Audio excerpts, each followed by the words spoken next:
परमेश्वर का हम धन्यवाद करते हैं सभी मसीह भाई बहनों को। जय मसीह की। मेरे प्यारो, आइए प्रभु का वचन सुने और अपने जीवन में जो भी दुख परेशानियां है प्रभु के हाथ में सौंप दे। क्या जाने प्रभु की दया हो और आप वचन सुनते सुनते भले चंगे हो जाए। तो जो लोग नए कृपया इस चैनल को सब्सक्राइब कर दे। तो मेरे प्यारो, मैं आज का वचन लाया हूँ खास आपके लिए।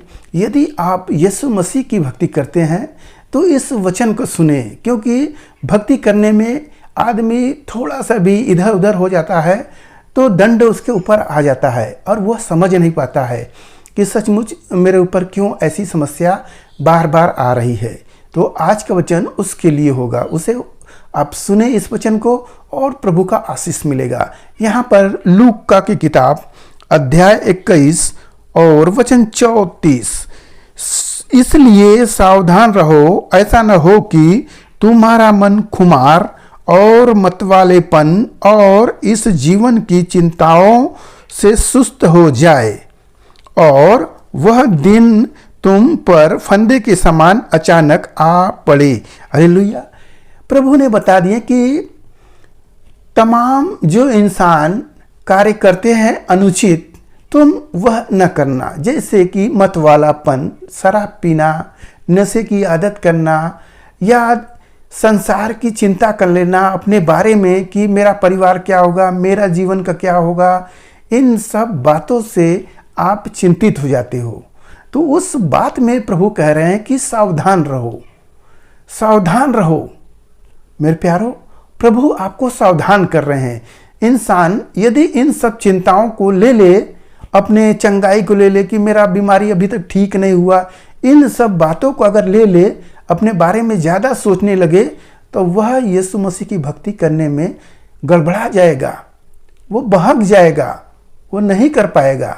तो इस बात के लिए प्रभु कह रहे हैं कि सावधान रहो। कहीं तुम्हारा मन खुमार में होता है ना कि आदमी कहीं कलीसिया में जाना है, वहाँ न जाकर कहीं और आनंद वाली जगह पर जाते हैं, वहाँ मजा लेने की बात में। तो ऐसा न हो। प्रभु जो कह रहे हैं उस पर ध्यान करें, उसमें सावधान रहें। और क्योंकि वह सारी पृथ्वी के सब रहने वालों पर इसी प्रकार आ पड़ेगा। जैसे समस्या आएगा तो बता के नहीं आएगा, संसार वालों के ऊपर आएगा, तो वैसे आप पर न आ पड़े। इसलिए प्रभु कह रहे हैं सावधान रहो। हालेलुया।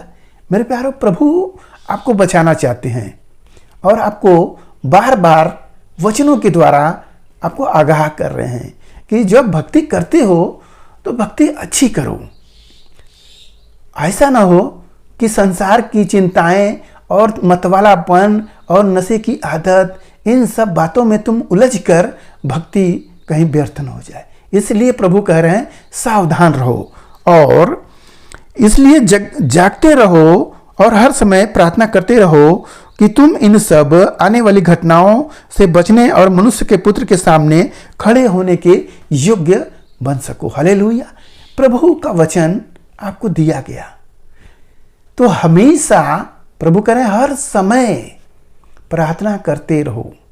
अब आप कहेंगे कि हम प्रार्थना करेंगे तो कब हम काम करेंगे, प्रार्थना करेंगे तो हम सोएंगे कब, ऐसे होगा। परंतु आपको प्रार्थना कैसे करना है? आपको मन में करना है। काम करते रहो, यीशु मसीह का नाम लेते रहो, प्रभु का धन्यवाद करते रहो, प्रार्थना करते रहो। इस प्रकार से प्रभु कह रहे हैं, न कि आपको घुटने मोड़कर सब काम छोड़कर प्रार्थना करो। मेरे प्यारो, प्रार्थना में लगे रहो, यानी कि काम भी करते रहो और प्रार्थना भी करते रहो। आपका मुख से परमेश्वर की स्तुति बराबर निकलती रहे, ताकि तुम प्रभु के सामने खड़े होने के योग्य बन सको। क्यों? इसलिए प्रभु कह रहे हैं, इसलिए कह रहे हैं कि तुम मतवालेपन में जब हो जाओगे और तमाम बुरी आदतों में हो जाओगे तो एक चोर के नाई आ टपकेंगे प्रभु और आए जाएंगे और उस समय आकर लोगों को ले जाएंगे। और आप जब सुबह उठोगे तो देखोगे सब लोग चले गए और तुम इसी जगह छूट जाओगे। तब उस समय तुम्हें पछताना पड़ेगा।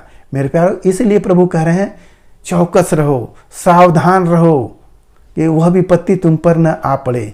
हालेलुया। जैसे संसार के ऊपर विपत्ति आएगी तुम पर ना आ पड़े, इस बात में तुम सावधान रहो और जागते रहो और प्रार्थना करते रहो कि तुम परीक्षा में ना पड़ो। मेरे प्यारो, प्रभु यीशु मसीह पतरस से, यूहन्ना, जब्ती से, सब चेलों से कह रहे हैं कि जब प्रभु को कलवरी क्रूस पर जाना उससे पहले उसी रात में प्रार्थना कर रहे प्रभु, और उन लोगों से भी कह रहे हैं कि तुम भी प्रार्थना करो। वो लोग सो रहे हैं तो प्रभु कह रहे हैं जागते रहो और प्रार्थना करते रहो, का ऐसा ना हो कि तुम परीक्षा में पड़ जाओ। मेरे प्यारो, कब आ जाएगा समस्या आप नहीं जानते हो, इसलिए प्रार्थना करना बहुत ही जरूरी है। हालेलुया। आज के इस वचन से आपको जो कुछ मिला उस पर ध्यान करें, प्रभु आपको आशीष देंगे। आइए आपके लिए प्रार्थना करें। मान परमेश्वर, माँ का धन्यवाद करते इसमें से आज के दिन प्रभु जो यह वचन मिला, जितने सुने प्रभु ने आशीष मिले, उनके घर परिवार में सुख शांति बनी रहे, सभी लोग भले चंगे रहे। धन्यवाद करते प्रार्थना यीशु मसीह के नाम में, आमीन।